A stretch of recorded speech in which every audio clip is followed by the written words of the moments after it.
La televisión en vivo está diseñada para entretener e informar, pero a veces las cosas toman un giro oscuro. Eventos inesperados, accidentes y momentos impactantes han ocurrido en tiempo real, dejando a los espectadores incrédulos. Veremos 5 de los momentos más perturbadores en la historia de la televisión en vivo que sorprendieron al mundo mientras ocurrían.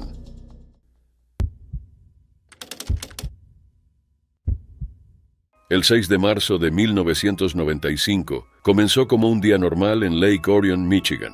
Scott Amedur, un camarero de 32 años conocido por su personalidad extrovertida, apareció en The Jenny Jones Show, un programa matutino famoso por sus sorpresas dramáticas. Había aceptado participar en un segmento llamado Secret Crush, donde los invitados revelaban sus sentimientos románticos por alguien en su vida. El amor secreto de Scott era Jonathan Schmitz, de 24 años, alguien que conocía desde hacía años. Jonathan no tenía idea de que sería el sujeto de la sorpresa. Cuando la revelación ocurrió, se mostró incómodo pero se rió, diciendo que era definitivamente heterosexual. El momento parecía liviano y los dos hombres se abrazaron antes de que el segmento terminara. Pero lo que parecía un entretenimiento inofensivo en la televisión pronto llevaría a una tragedia inimaginable. 3 días después, Scott estaba muerto. Esa mañana dejó una nota juguetona en el buzón de Jonathan, posiblemente con la esperanza de continuar su interacción. Pero en lugar de risas, desencadenó algo mucho más serio. Jonathan retiró dinero de su cuenta bancaria y compró una escopeta. Luego condujo hasta la casa móvil de Scott en Lake Orion. Cuando Scott abrió la puerta, Jonathan preguntó si había dejado la nota. Scott lo confirmó sin saber el peligro que se avecinaba. En un arrebato de ira, Jonathan sacó el arma de su coche y regresó. Disparó 2 veces, alcanzando a Scott en el pecho. Jonathan se fue de inmediato, condujo hasta una estación de servicio y llamó al 911.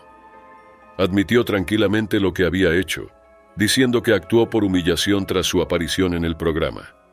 La policía lo arrestó rápidamente y el impactante caso pronto se conoció como el asesinato de Jenny Jones. Durante la investigación surgieron dudas sobre si Jonathan había sido engañado por los productores del programa. Aseguraron que le habían informado que su admirador secreto podía ser hombre o mujer, pero Jonathan insistió en que pensaba que sería una mujer. Los abogados defensores argumentaron que actuó por extrema angustia emocional, citando sus problemas pasados con la salud mental. La familia de Scott estaba devastada. Su hermano Frank Amedure Jr. se pronunció en contra tanto de Jonathan como de The Jenny Jones Show, creyendo que los productores explotaron a Scott para entretenimiento. El caso desató debates sobre la responsabilidad de los medios y la ética de la televisión de realidad. Jonathan fue acusado de asesinato en primer grado, pero su equipo de defensa argumentó que reaccionó impulsivamente bajo presión. En 1996, fue condenado por asesinato en segundo grado y sentenciado a 25 a 50 años de prisión, pero su condena fue anulada en apelación. Después de un nuevo juicio en 1999, fue encontrado culpable nuevamente y enviado de vuelta a prisión. Jonathan fue liberado bajo fianza en 2017, después de cumplir 22 años. Su liberación desató más debate. Algunos creían que había pagado por sus delitos, mientras que otros, incluyendo a la familia de Scott, sentían que nunca mostró verdadero arrepentimiento. Jeffrey Figger, el abogado de la familia Amedure, criticó al sistema judicial por permitir que Jonathan quedara en libertad, especialmente porque nunca pidió una disculpa pública.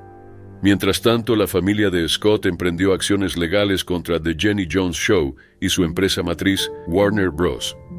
Argumentaron que el programa había organizado irresponsablemente el segmento, creando una situación embarazosa que llevó a la muerte de Scott. En 1999, la familia ganó una demanda de $29.3 millones. Pero la decisión fue luego anulada, con el tribunal fallando que el programa no podría haber predicho lo que ocurriría después de grabado el episodio. El caso siguió siendo un ejemplo significativo de cómo los medios sensacionalistas pueden tener consecuencias trágicas e imprevistas. Fue revisado en documentales sobre crímenes reales, incluyendo Trial by Media y Dark Side of the 90s de Netflix, que exploraron cómo los programas de entrevistas de esa época A menudo priorizaban el valor de sorpresa sobre el bienestar de sus invitados. Aunque The Jenny Jones Show nunca fue legalmente responsable, el incidente levantó preocupaciones duraderas sobre la ética en los medios. Podría haberse salvado la vida de Scott si Jonathan hubiera recibido más información. Si el programa hubiera tomado un enfoque diferente, ¿habrían terminado las cosas de manera distinta? Los eventos impactantes que rodearon la muerte de Scott Amedur expusieron el lado oscuro de la televisión de realidad, donde las emociones personales se convierten en entretenimiento.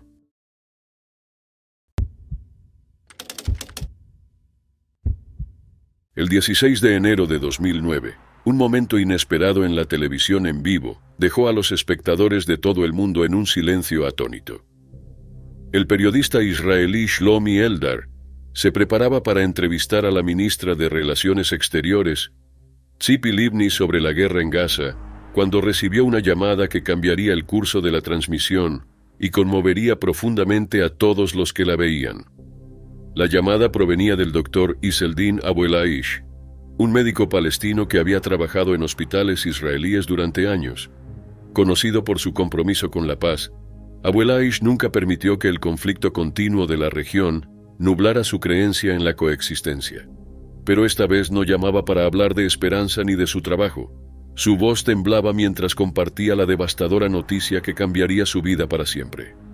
La angustia de Izzeldin se escuchaba por teléfono mientras Eldar lo escuchaba incrédulo. Su casa en Gaza había sido alcanzada por un ataque aéreo y la devastadora noticia siguió. 3 de las hijas de Izzeldin y su sobrina habían muerto al instante. Eldar tomó la decisión de poner la llamada en altavoz. Ahora toda la nación podía escuchar la profundidad de su sufrimiento. En el fondo, los llantos de sus hijos sobrevivientes llenaban las ondas, sumando más tragedia al momento. Izzeldin apenas podía mantenerse firme, sus palabras llenas de dolor mientras recordaba el intento fallido de salvarlas. Hablaba de sus esfuerzos desesperados y de la pérdida insoportable, cuestionando la crueldad de la situación. El momento fue único en la televisión. Un padre, un médico, un hombre que había dedicado su vida a sanar, ahora vivía una pérdida inimaginable, en vivo. Sus gritos no solo eran los de un padre afligido, eran un ruego por el fin de la violencia. Mientras el mundo observaba, Abu El-Aish suplicaba por ayuda. Algunos de sus familiares aún estaban vivos, pero con las carreteras bloqueadas y la ayuda médica incapaz de llegar, sus posibilidades de sobrevivir se reducían con cada segundo. Suplicó a Eldar desesperado por una forma de llevar a los heridos a un lugar seguro. La transmisión fue cruda y sin guión, una mirada descarnada al costo humano de la guerra. Eldar se dirigió a las fuerzas de defensa de Israel, instando a quien estuviera escuchando a ayudar. Los espectadores de todo Israel, muchos de los cuales se habían sentido distantes del sufrimiento en Gaza, vieron el conflicto bajo una luz diferente. Ya no se trataba solo de política u operaciones militares, sino de familias, niños y vidas humanas siendo destruidas. Eldar reflexionó más tarde sobre el profundo impacto de ese momento. Fue la primera vez que muchos israelíes se enfrentaron a los rostros de los directamente afectados por la tragedia, y se hizo imposible ignorar la realidad de la situación. La tragedia de las hijas de Abu El-Aish, Besan, Mayar y Aya, dejó una cicatriz permanente. Besan estudiaba negocios y estaba activamente involucrada en esfuerzos de paz. Mayar soñaba con convertirse en médica, siguiendo los pasos de su padre. Aya, la más joven, amaba la poesía y tenía un futuro brillante. Sus vidas fueron arrebatadas en un instante, dejando a su padre solo con recuerdos y una pérdida insoportable. Abu El-Aish se negó a dejar que el sufrimiento se convirtiera en odio. En cambio, usó su voz para pedir paz. En los años siguientes, escribió un memoir titulado I Shall Not Hate, A Gaza Doctor's Journey on the Road to Peace and Human Dignity, donde compartió su historia y su esperanza de un futuro donde palestinos e israelíes pudieran vivir juntos sin miedo. Su mensaje resonó a nivel mundial, convirtiéndolo en un símbolo de resistencia. Fue nominado 5 veces al Premio Nobel de la Paz y continuó adelante, hablando sobre la necesidad de comprensión y coexistencia. Esa llamada del 16 de enero de 2009 se convirtió en un momento histórico, una mirada sin filtros y desgarradora al verdadero costo del conflicto. No fue solo otro informe de noticias, fue el grito desesperado de un padre, un llamado de atención para todos los que miraban. Y aunque no pudo traer de vuelta a sus hijas, desató conversaciones sobre la paz, la compasión y la humanidad compartida que existe más allá de las líneas de guerra.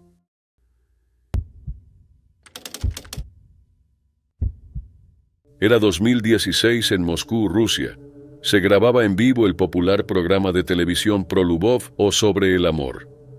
El programa, conocido por su contenido ligero, tenía algo diferente planeado ese día, una actuación especial con Bonya, una gran osa parda. Vestida con una falda roja y amarilla y un sombrero a juego, la apariencia juguetona de Bonya hacía fácil olvidar que seguía siendo un animal salvaje. Su cuidador, vestido con un traje de flamenco, la llevó al escenario. Bonya estaba asegurada con un bozal y una correa como precaución. Para mantenerla tranquila, el cuidador le daba pequeños bocadillos a través de la abertura del bozal. La osa obedeció haciendo trucos simples, girando en círculos para el deleite de la audiencia. Todo parecía ir bien, hasta que no lo estuvo. Una joven presentadora del programa, grabando un segmento sobre seguridad con animales salvajes, se acercó a Bonya por detrás. Tal vez subestimando el riesgo, extendió la mano para tocar a la osa. En un instante Bonya reaccionó. Sintiéndose amenazada, giró bruscamente y golpeó con su enorme pata la ropa de la mujer, tirándola al suelo con sorprendente fuerza. Por un momento parecía que la situación podría escalar, pero Bonya perdió interés. Su cuidador actuó rápidamente, alejándola mientras reprendía a la presentadora. La mujer logró levantarse, su disculpa apenas audible mientras murmuraba algunas palabras. La presentadora no sufrió lesiones visibles, pero la conciencia de lo que podría haber pasado dejó a todos en shock. Incluso el camarógrafo que había captado el momento se mantuvo alejado de la osa. Todo el equipo fue recordado de que, sin importar cuán entrenado esté un animal, los instintos pueden dominar en un segundo. La audiencia ahora veía la realidad de usar animales salvajes en actuaciones. Organizaciones como Personas por el Trato Ético de los Animales, PETA, han advertido durante años sobre los problemas éticos relacionados con los osos cautivos. Muchos, como Bonya, eran privados de hibernar, lo que podría afectar su bienestar físico y mental. Esta privación podría llevar a comportamientos impredecibles, especialmente en los meses más fríos. La reacción del cuidador no fue solo una advertencia, sino una prueba de que un animal salvaje, no importa cuán bien entrenado, nunca está verdaderamente domesticado. Bonya había pasado años en cautiverio, actuando para multitudes, pero eso no borraba sus instintos. El equipo de televisión acababa de ser testigo de primera mano de lo rápido que un entorno controlado puede volverse peligroso. En cuanto a la presentadora, su segmento debía destacar los riesgos de interactuar con animales salvajes, pero ella acababa de convertirse en el ejemplo perfecto de lo que no se debe hacer. Se había dejado engañar por una falsa sensación de seguridad, distraída por el disfraz y los trucos del oso. Pero debajo del vestuario y los trucos, Bonya seguía siendo un animal poderoso capaz de causar daño grave. Luego fue retirada del set de manera segura. La situación no escaló más, pero suscitó serias preocupaciones sobre el uso de animales salvajes en el entretenimiento. Incluso con medidas de seguridad, los riesgos nunca podrían ser controlados por completo. Esto no fue solo un susto, sino una lección dura. El evento reavivó las discusiones sobre si los animales salvajes deberían ser utilizados en actuaciones públicas. El atractivo de estas criaturas en el escenario era innegable, pero también lo era el peligro.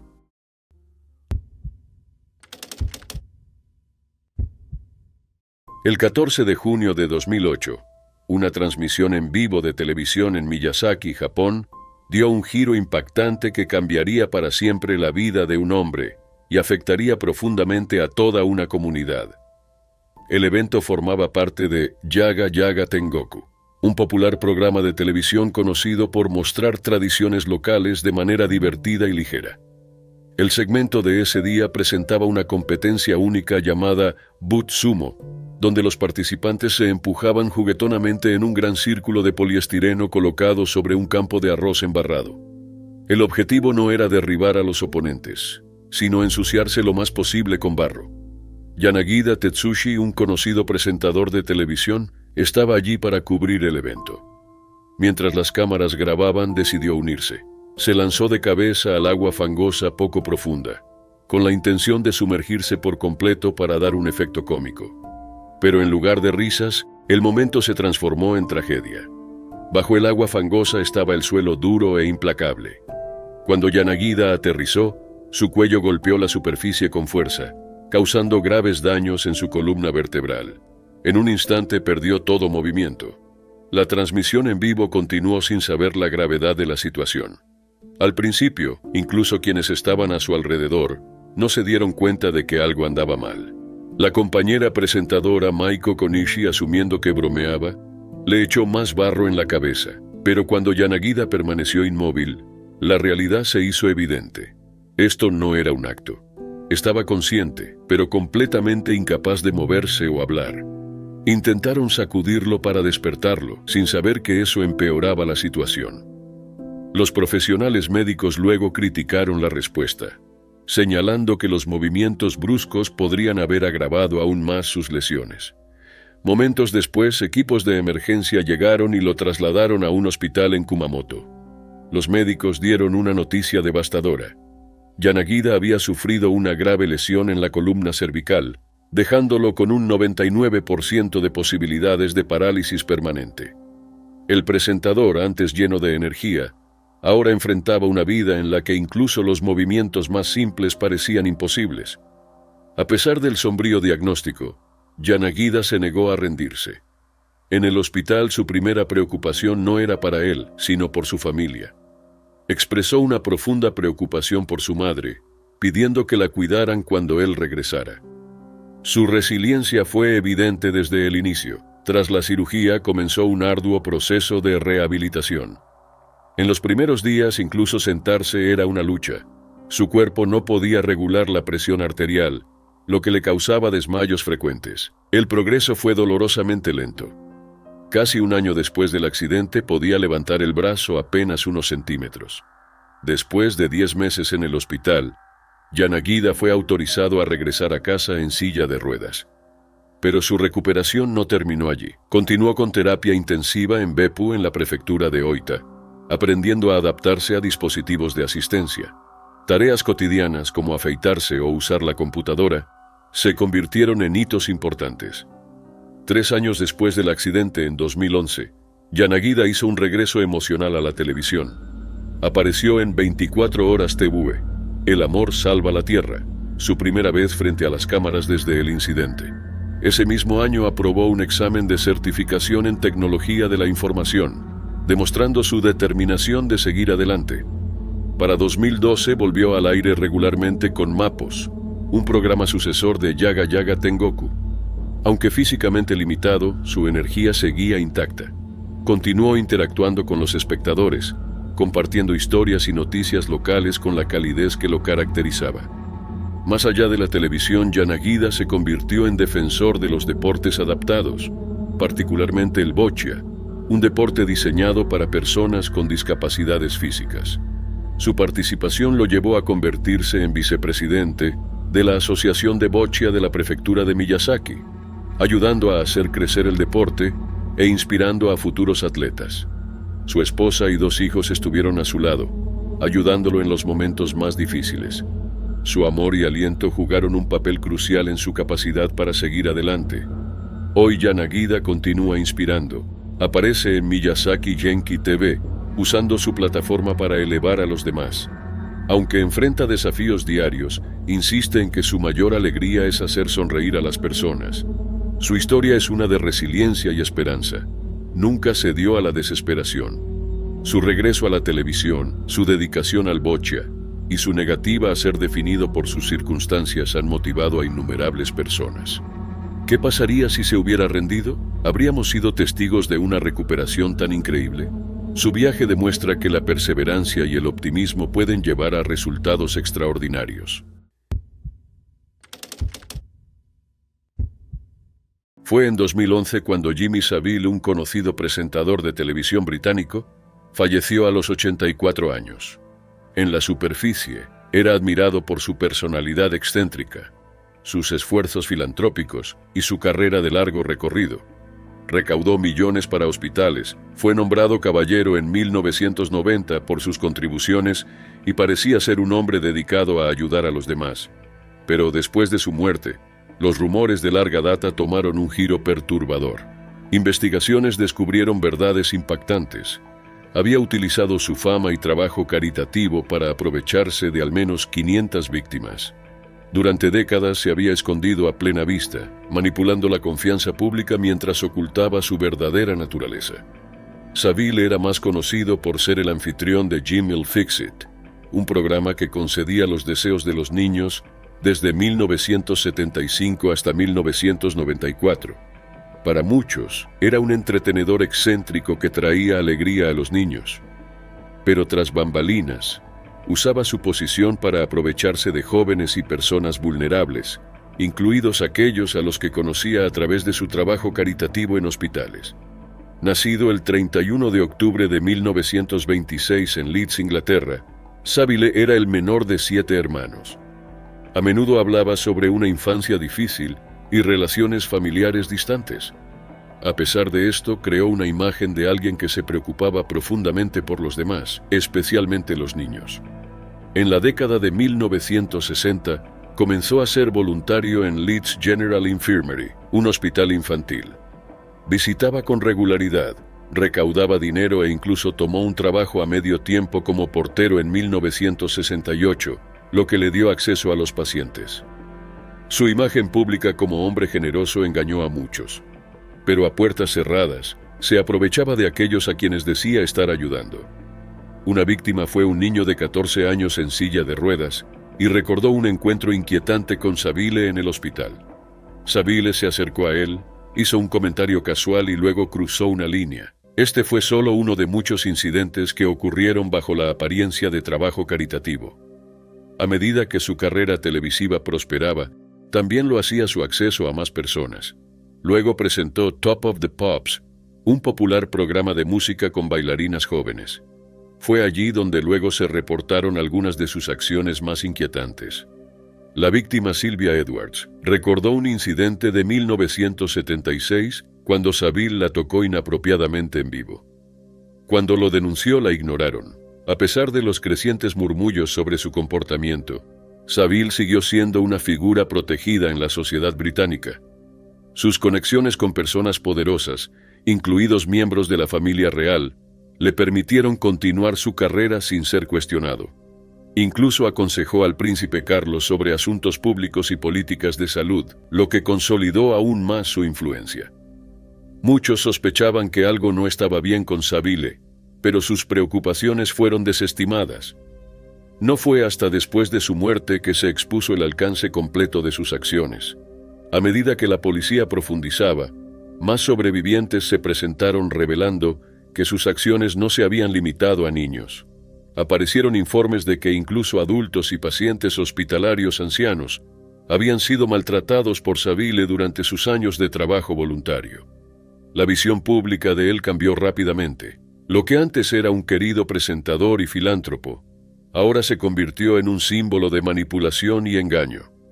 Más y más víctimas hablaron, y la magnitud de su mala conducta se volvió innegable. Un informe de 1913 del Departamento de Salud reveló que al menos 60 personas en Leeds General Infirmary habían sido afectadas por Savile, con edades que iban de los 5 a los 75 años. En total había perjudicado a cientos en múltiples hospitales del Reino Unido. Durante años su reputación se mantuvo intacta, en gran parte debido a la renuencia de los medios y las instituciones a exponerlo. Uno de los aspectos más perturbadores del caso fue la cultura de silencio en torno a Savile.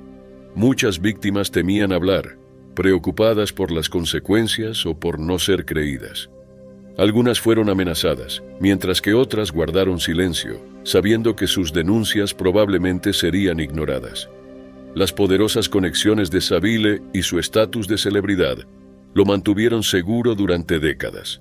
En 2014, múltiples investigaciones confirmaron la naturaleza generalizada de su mala conducta.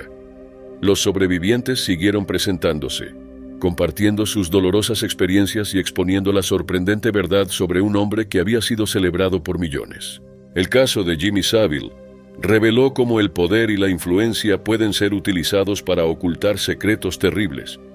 Durante años, su cuidadosamente elaborada personalidad pública ocultó sus verdaderas acciones, manipuló instituciones, silenció a quienes intentaron exponerlo, y dejó un legado manchado por la verdad que salió a la luz demasiado tarde. Su historia es un recordatorio de la importancia de tomar en serio las acusaciones, sin importar lo poderoso o respetado que sea alguien. Las voces de las víctimas nunca deben ser ignoradas, y deben existir sistemas que prevengan que figuras como Savile queden sin control.